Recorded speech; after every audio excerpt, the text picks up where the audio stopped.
Oh my God, the poles are shifting. There's going to be massive earthquakes. The tectonic plates are going to move out of control. We've already seen blackouts all over the country. Planes are going to start falling out of the sky. Then there's going to be massive flooding. The United States is going to be underwater. The North Poles are going to be completely melted. No water over there at all. Things are going to just go crazy and we're all going to die. It's so bad. I don't even want to get out of my car anymore. I just want to sit here all day until I just eventually get vaporized by the magnetic sphere. There's no more ozone layer. We're all just going to get vaporized. I'm just going to sit here until the inevitable end. Well, all jokes aside, I'm going to keep doing my regular walk because the world's not going to end, at least not anytime soon, in the same way that we think it's going to end with this whole magnetic sphere thing change, because now there's like some research, a couple of people saying that the magnetic sphere of the world is changing and it's going to cause a shift, and they say that's what caused the blackouts in New Zealand, I think, and Puerto Rico and stuff like that. The recent massive blackouts that's happened in different places throughout the planet, they say it's caused by that shift, and it's caused like electromagnetic pulses that's disrupted electronics and causes shutdowns and stuff like that. And if it continues, we could lose power to a bunch of stuff. The entire hemispheres will change. So basically where it's hot, it'll become cold, and where it's cold, it'll become hot. So like places like Florida will no longer be in the equator or close to it, and it'll be no longer hot. It'll be snowing here all the time. And then places where it snows all the time, it will all of a sudden be hot all the time. All the snow melts, and it'll cause like massive shifts. The polar caps will melt, so the polar ice caps is going to melt and completely flood places that are normally super hot and stuff like that, which doesn't make much sense, because you would expect if the poles shifted and the polar ice caps melted, the polar ice caps will literally just reform someplace else, and that water, instead of flooding places, would literally just refreeze something place else. But who knows? They're saying it might lead to tectonic shifts also, which will cause earthquakes, and massive earthquakes, basically like scale 11, like earthquakes ripping apart California level earthquakes, because shifting the tectonic plates could mean the faults in California might open, and parts of California will either fall into the ground and become part of the ocean, or it'll just split off into an island, basically. So who knows what will happen? I mean, it's doubtful that this is like gonna be a sudden change where it's gonna happen in like a year and then all this stuff will just break loose, because it seems as though this happens every few thousand years on the planet. So every, like, I think it's like 100,000 years or something like that, we've seen from geological history and stuff like that. It shows that the Earth's poles have shifted before, and places that were super cold become places moderate with climate to more tropical, and the reverse and so forth. Like tropical areas have become like Arctic areas and stuff. It's even thought that the North Pole used to be a tropical area at one point in time, and it shifted to become what it is now. I thought that was interesting to talk about today, because it just popped up all of a sudden in the news on a bunch of different outlets and like a bunch of different studies. And it's funny because I saw it on Tim Pool, and I was looking, and he had like this graph of what they predicted New United States will look like, and I was like, that looks oddly familiar. And I was like, oh yeah, that looks just like the ad that keeps on popping up on YouTube about this war game. And I was like, that's not a real map. That's a literal game from a map. Like, I know what that map is from. That's from a game for your mobile phone that they keep advertising to everyone constantly. And I was like, it's funny. I mean, yeah, it could be based off like real things, and they just probably used that picture because it was close to what they wanted, and they were making up new statistics and stuff like that to be a new generated thing. But at the same time, I'm like, you could have just had ChatGPT generate you a new map, or you could have just ran it through Midjourney with like more specifics to have Midjourney generate you an actual map that looked realistic and be more to what you want. But oh well, lazy, I guess.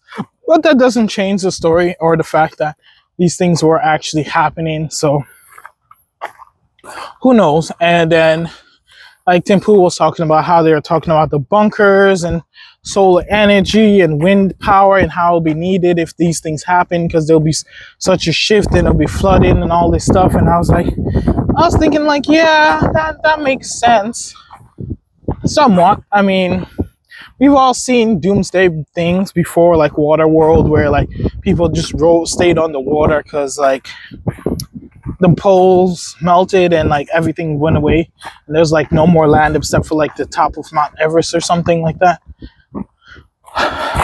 But I was just thinking, like, a lot of our infrastructure that exists for most countries is based on being away from water. And it's kind of weird because like Tim was talking about how like, well, what a lot of these things are happening because the government actually thinks all this stuff is probably going to happen, which is just like his one theory, but he doesn't know, because doesn't even know if this whole seismic change is going to even happen or if it's even a credible theory.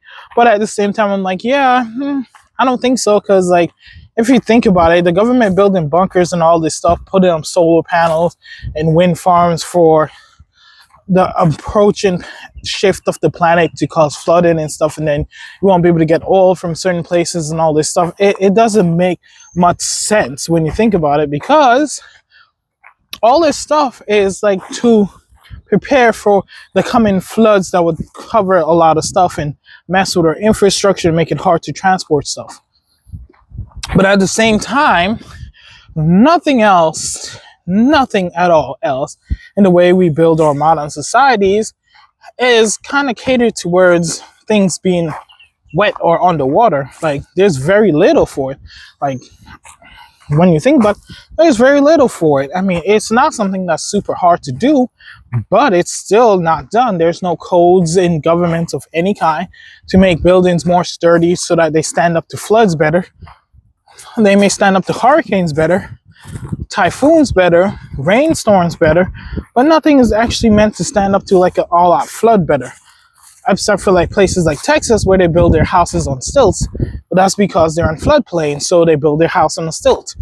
But at the end of the day, it's still not really meant to stand up for a prolonged flood. It's meant to stand up to a temporary flood or a flash flood, or waters hidden during a storm, like a storm surge and then receding.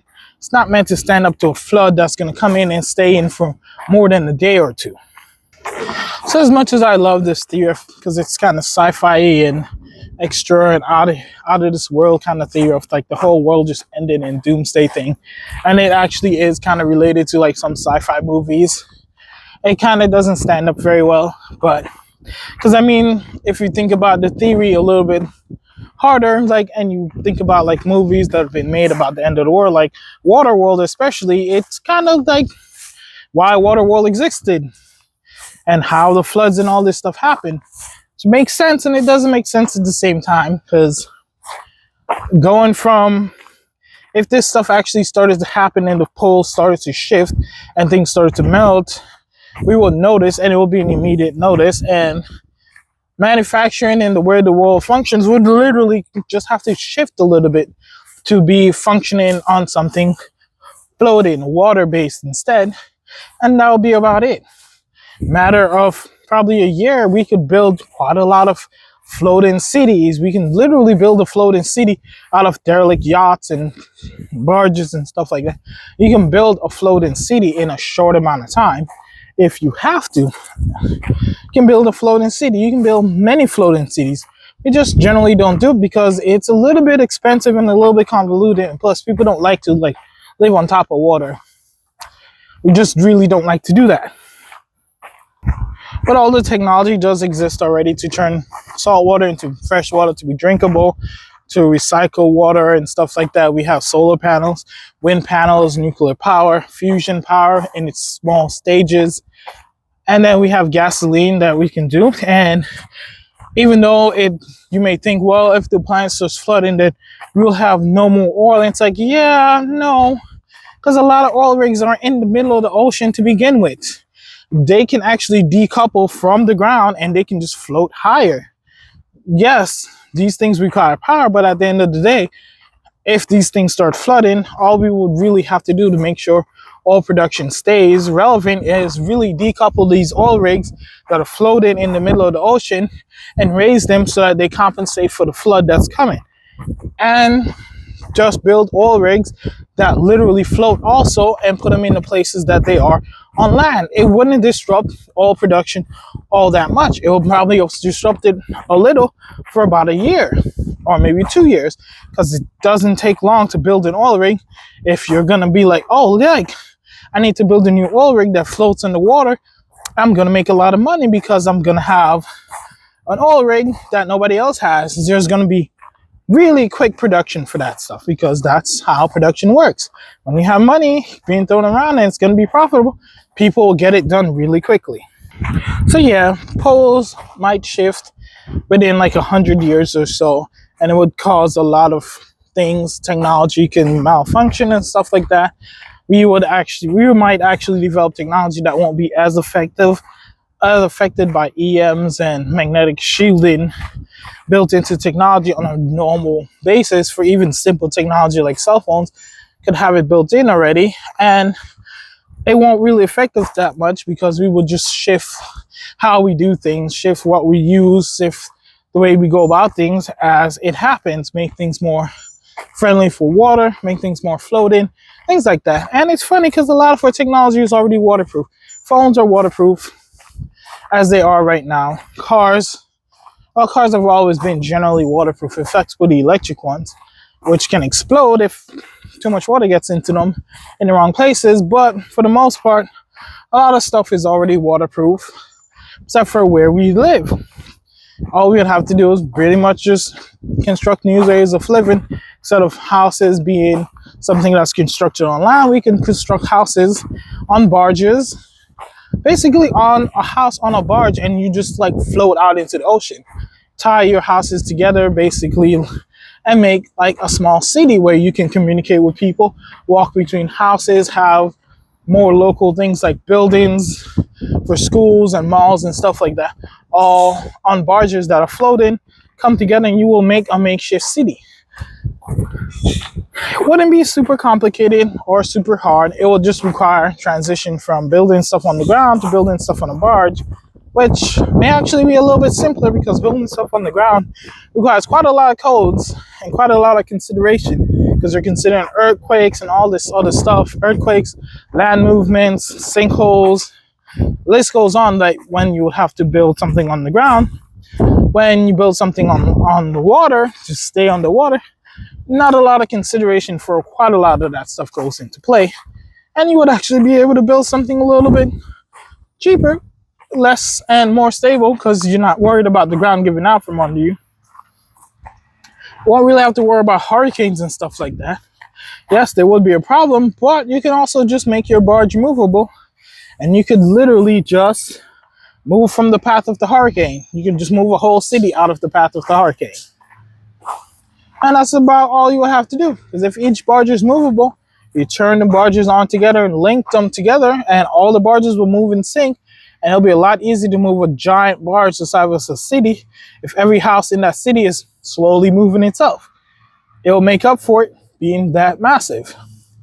But anyway, I just thought I'll talk about it because it was kind of interesting to think about it today. Anyway, see you guys tomorrow or next time.